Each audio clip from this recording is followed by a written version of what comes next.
Mike, good afternoon. Meron tayong i-check na issue ngayon. Ito ay nagawa daw. Napagpintaran pa nga ako eh. Sabi nung batang ginawa ko daw. Pero ngayon ko lang itong mapuntahan. Siguro same company daw sabi niya eh. Mura sa ibang kasama namin. So ito yung ating i-check ngayon guys. Wala siyang, meron naman siyang lamig pero hindi satisfied yung lamig. I-check natin kung ano ang kanyang dahilan kung bakit hindi lumalamig. Yan, parang ilong ng pusa yung kanyang lamig. So check natin kung ano yung dahilan. Meron tayong nakita dito guys, medyo basa siya dito. Langis. Yan, maaring dito yung pinanggalingan yung langis niya. Leaking, maaring dito. So check natin ngayon. Lagyan natin ng gauge habang hinihintay natin yung ating kasama na kumuha ng gauge. Maaring sabi ng client natin ay nag-black out daw, sabi niya.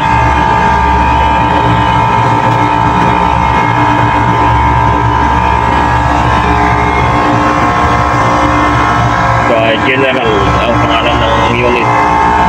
So madami yung indication guys ng leaking dahil meron siyang mga indikasyon ng langis dito, lalo na dito, at basang-basa pa ito. Ayan, basang-basa pa ng langis, at meron pa din tayong nakita dito. Ayan, so kailangan ito guys ng kailangan natin gamitan ng nitro siguro para malaman natin kung saan banda yung mga leaking niya. May pa siya guys. Heat sensor yan. Thermostat. Meron din thermostat dito. Dito naman sa likod siguro to. Dito sa condenser. So ang naalala ko lang na ginawa ko dati ito guys sa mga 2 years before. Ito. Ayan, ito yung ating hininang noon. Ayan. At gumagana pa yung ating unit hanggang ngayon. Mainit yung kanyang buga. Ito yung nilinis natin dati sa loob niya. Hindi pa yung si Rockmec TV yung channel ko noon. Si JBM pa. So halong kating ko ngayong video na yon. Ito yun eh, yung unit na yun. Linis natin yung evaporator na sobrang dumi. Saka ito ay pinalitan natin ng compressor noon. Saka hininang natin yan. So ito naman guys, ay ngayon ko lang mahawakan ito. Check natin kung ano yung problema niya.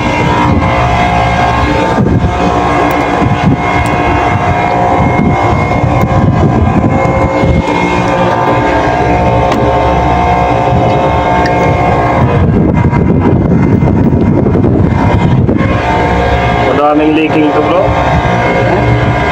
Madaming leaking.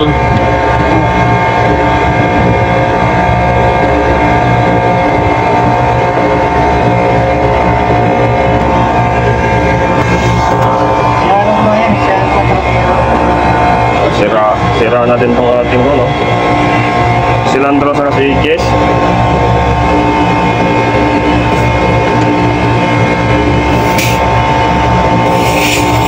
Uy!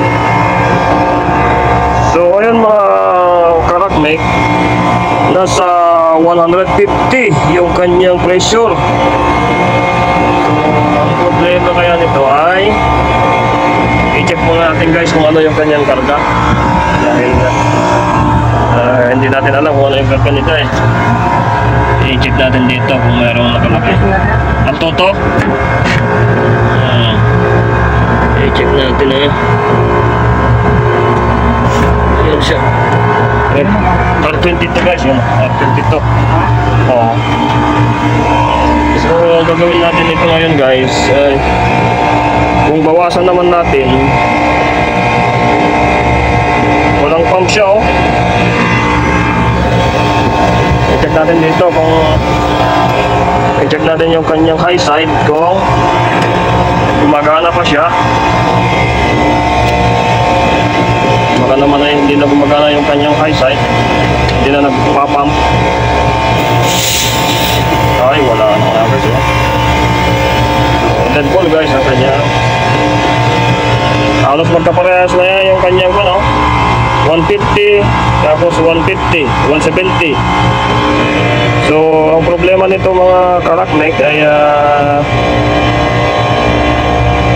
hahatulan na natin na compressor dahil 150 dito sa suction, 170 dito sa discharge. So, parehas siya.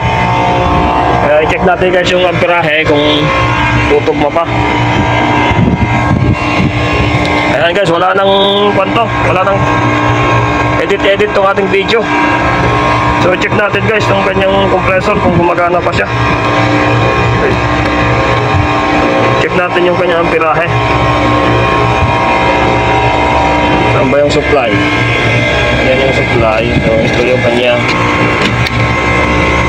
So 7 na lang guys, 7.4 ang ampere. Ito na lang 9.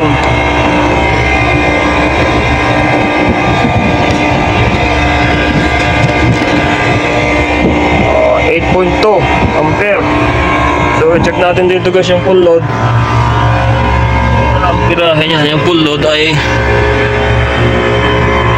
hindi na makita eh. Capacitivity yung current ay 23.3 yung kanyang current. 20.3 ang full load niya. Meron din dito 23.5. Ayan. So 7 dapat ang kuwan dito, dapat mga 15. Okay na sana eh.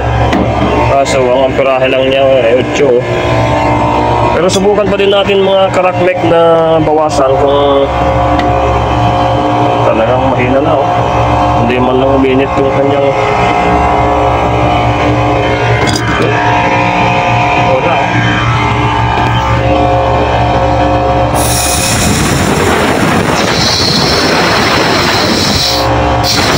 wala talaga. Walang bumpa. So ayan mga karakmek, ang problema dito guys ay itong